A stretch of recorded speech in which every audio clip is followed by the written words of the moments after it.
নমস্কাৰ সকলোকে মোৰ অন্য এটা মিনি ব্লগলৈ আপোনালোক সকলোকে স্বাগতম জনালোঁ আৰু আজি বহু দিনৰ মূৰত এটা সৰু ভিডিঅ' লৈ আহিছোঁ আৰু আজি হৈছে কাতি বিহু আৰু আমি এয়া কাতি বিহুৰ সৰু সুৰাকৈ অকণমান যোজা চলাই আছোঁ। এতিয়া আমি তুলসী পুলি ৰুবলৈ আহিছোঁ। আজি অমু নমু আৰু দেউতাকে এতিয়া তুলসী পুলি ৰুব। আজি কি হয় টপকে পৰিয়ে গ'লগে মোৰ বেডটোতে। মই চোলাটো ধৰি লোৱা দেউতাক খুচি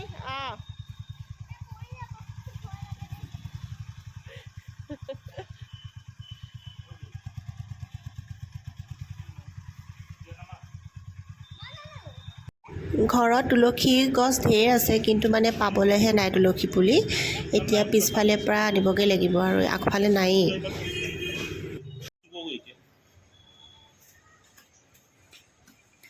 তুলসী পুলিহে ৰুব বাবা। ৰ'বা তুলসী পুলিটো মানে টাবতে ৰুইছোঁ কাৰণ পিছত আনি থ'ব পাৰিম ভিতৰলৈ আৰু চাকি বন্তি জ্বলাবলৈও সুবিধা হয় ভিতৰত থাকিলে।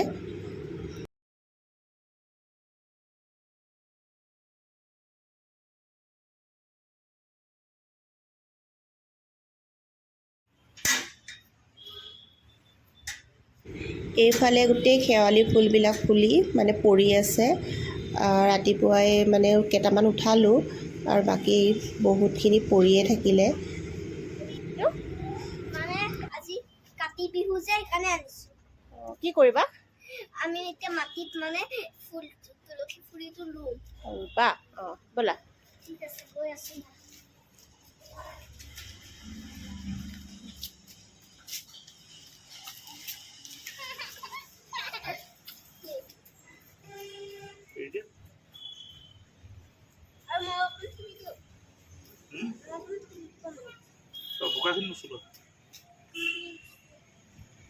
আহা নমো আহা।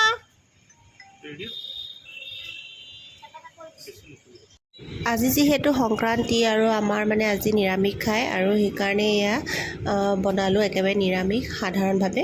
আৰু এয়া সন্ধিয়া সময়ত চাকি বন্তি জ্বলাবলৈ লৈছোঁ।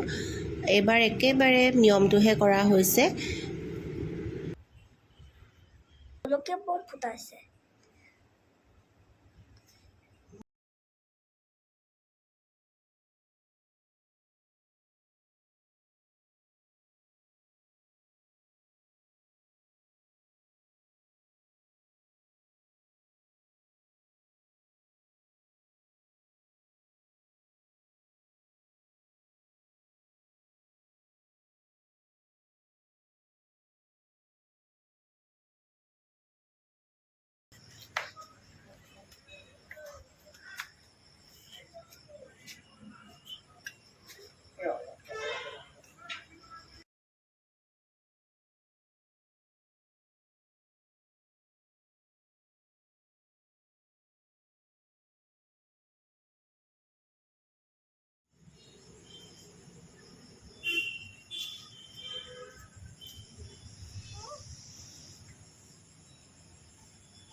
হিৰো